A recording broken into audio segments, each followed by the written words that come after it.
వెంటనే phone tapping చేసిన జయశ్రెడ్డి శాసనసభ్యత్వాన్ని వెంటనే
ఇక్కడికి వచ్చిన జానన్న దళానికి ప్రత్యేకంగా ఉద్యమం ఉందని తెలియజేసుకుంటున్నాం. జానన్నను నేరుగా ఎదుర్కోలేక ఈ ఫోన్ ట్రాపింగ్ మత్తులో పడి మా జానన్నను గెలుపుని అడ్డుకున్నటువంటి చరిత్ర జగదీశ్వర్ రెడ్డి గారిది. ఇప్పటికైనా మా బీసీ లోకం, ఎస్సీ లోకం, ఎస్టీ లోకం ఏకమయ్యి జానన్నకు అండగా నిలుస్తామన్నది. ఇవాళ ఫోన్ ట్యాపింగ్ ద్వారా ఆ అనుచరులు అయితేంది, మరి నెక్స్ట్ జానన్న అయితేంది, గెలవకుండా చేసిన ఘనత చరిత్ర జగదీశ్వర్ రెడ్డిది. ఇప్పటికైనా నీకు సిద్ధశుద్ధి ఉంటే, నీతి నిజాయితీ ఉంటే ఈ సభ్యత్వాన్ని రాజీనామా చేసి వెంటనే నువ్వు పరోక్ష ఎన్నికలకు రావాలని మనస్ఫూర్తిగా కోరుకుంటున్నాం. నీకు సిగ్గు శరం లేదని చెప్పేసి ఈ సమయంగా హెచ్చరిస్తా ఉన్నాం. నీతిమాల చర్యగా ఫోన్ ట్యాపింగ్ చేసి ఇప్పుడు ఇవాళ ఈ సమాజంలో సిగ్గుచేటు తెచ్చుకున్నావు జగదీశ్వర్ రెడ్డి. ఖబర్దార్ జగదీశ్వర్ రెడ్డి, నీ పత్రము ఈ బీసీ నాదం నుంచే పత్రమైందని తెలియపరుస్తున్నాం. ఫోన్ ట్యాపింగ్ ద్వారా విద్యార్థి లోకం ఏకమై ఇవాళ జానంగా ఉందని చెప్పేసి తెలియపరుస్తా ఉన్నాం. ఖబర్దార్ జగదీశ్వర్ రెడ్డి. అసెంబ్లీకి జరిగినటువంటి ఎన్నికల్లో ఒక బీసీ బిడ్డగా పోటీ చేసినటువంటి ఒట్టే జానయ్య యాదవ్ గారిని నేరుగా మీరు ఎదుర్కొనే దమ్ము లేక మీకున్న అధికారాన్ని అడ్డు పెట్టుకుని ఫోన్ ట్యాపింగ్ల ద్వారా 200 జానన్న అనుచరులని 200 మందిని మీరు ఫోన్ ట్యాపింగ్ చేసి మీరు విజయాన్ని సాధించారు. నిజంగా మీది నైతికమైన విజయం కాదు జగదీశ్వర్ రెడ్డి గారు. మీకు నిజంగా చిత్తశుద్ధి ఉంటే ఈ రోజే తక్షణమే మీరు రాజీనామా చేయండి. మళ్ళీ ఎస్సీ ఎస్టీ బీసీల తరఫున మా జానన్న నిలబెడతాం. మిమ్మల్ని కూడా మీరు రాజకీయంగా రండి, ప్రజలకు వెళ్దాం. ఎవరిది విజయమో ఈ రోజు చూద్దాం. మీకు నైతికంగా మీరు గెలిచినట్టు కాదు. మీరు ఇప్పటికైనా చిత్తశుద్ధి తెలుసుకోండి.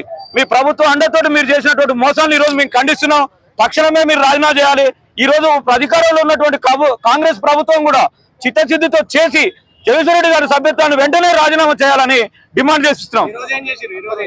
ఈ రోజు జగదీశ్వర రెడ్డి గారు మా జానన్న గారు ఫోన్ ట్యాపింగ్ చేసిన దానికి నిరసనగా ఈ రోజు దిష్టి బొమ్మ కార్యక్రమం చేసి తగలబెట్టి ఈ రోజు నుంచి మేము ఉద్యమాలు స్టార్ట్ చేయబోతున్నాం. జగదీశ్వర రెడ్డి రాజీనామా చేసి ప్రత్యక్ష ఎలక్షన్లకు వచ్చేంత వరకు కూడా మేము జానన్న తరపున పోరాటం. ఇది ఎస్సీ ఎస్టీ బీసీల ఐక్యత. ఒట్టే జానన్న గారు గెలుపు కోసం మళ్ళీ ప్రయత్నం చేస్తాం. వారు తక్షణమే రాజీనామా చేయాలి, ప్రజల్లోకి పోవాలని మేము హెచ్చరిస్తున్నాం. ప్రజాస్వామ్యాన్ని కూని చేసే విధంగా గత పాలకులు బీఆర్ఎస్ ప్రభుత్వం గాని ఆ ప్రభుత్వంలో ఉండబడినటువంటి కొంతమంది స్వార్థపరులు గాని ప్రజాస్వామ్యాన్ని కూని చేసే విధంగా ఫోన్ ట్యాపింగ్ చేసేసి అసలుకు చాలా అగౌరవంగా అసలు ప్రజలంటే లెక్కలేని విధంగా చేసినటువంటి విధానం కొనసాగింది. అదేవిధంగా మంత్రి జగదీష్ రెడ్డి గారు వారికి ఏమైనా నైతిక విలువలు ఉంటే స్వతహాగా వారు రిజైన్ చేసేసి తమ సభ్యత్వానికి రిజైన్ చేసేసి బై ఎన్నికలలో స్వచ్ఛందంగా రావాలని చెప్పేసి నేను కోరుకుంటున్నాను. వారు ఎక్కడ కూడా అభివృద్ధి చేయలేదు, కేవలం అరచేతిలో వైకుంఠం మాత్రమే చూపించుండు. పెళ్లి సందర్భంగా అరుంధతి నక్షత్రాన్ని కనుక ఏ రకంగా చూపిస్తారో నూతన దంపతులకు జగదీష్ రెడ్డి గారు అభివృద్ధి పేరుతో ఆనాడు తెలంగాణ పోరాటంలో ప్రాణాలు త్యాగం చేసే కుటుంబాలను సైతం అనగదొక్కి వారు ఎలాంటి పోరాటం చేయకుండా కేవలం మంత్రి జగదీష్ రెడ్డి గారు మాజీ మంత్రి జగదీష్ రెడ్డి గారు కేసీఆర్ కు అత్యంత సన్నిహితులుగా ఉండి ఇక మీ అందరూ తెలుసు సోడా కలపడం అనే విధానం అన్నది. అది వారు సోడా కలిపిరా కూల్ డ్రింక్ కలిపిరా అనేది మీ మీడియా మిత్రులకి మాకంటే ఎక్కువ తెలుసు. కాబట్టి అట్లా అత్యంత సన్నిహితంగా ఉండి వారు తెలంగాణ ప్రజల నుండి దోచుకున్నారు తప్ప ఏ రోజు తెలంగాణ ప్రజలకు ఏ ఒక్క వర్గానికి కూడా న్యాయం చేకూర్చలేదు. అయితే ఇలాంటి కూని చేసే నాయకులకు తగిన బుద్ధి చెప్పే విధంగా మాజీ మంత్రి జగదీష్ రెడ్డి గారి యొక్క దిష్టి బొమ్మను తగలబెట్టడం జరిగింది. మాకు అగ్రవర్ణాలు అంటే ఏ రోజు కూడా వ్యతిరేకం కాదని చెప్తున్నా. కేవలం అగ్రవర్ణాలు అయినప్పటికీ కూడా సామాజిక స్పృహ కలిగిన ప్రతి అగ్రకులానికి సంబంధించిన వ్యక్తి కూడా మా కుటుంబ సభ్యులే. సామాజిక స్పృహ లేనటువంటి కుటుంబ సభ్యులైనా సరే వాళ్ళు మా శత్రువుల్లో పరిగణిస్తాము. సామాజిక వర్గంగా మా కుటుంబ సభ్యులైనా సరే వాళ్ళు సామాజిక స్పృహ లేకుండా బీసీ ఎస్సీ ఎస్టీ వర్గాలను అడగదొక్కే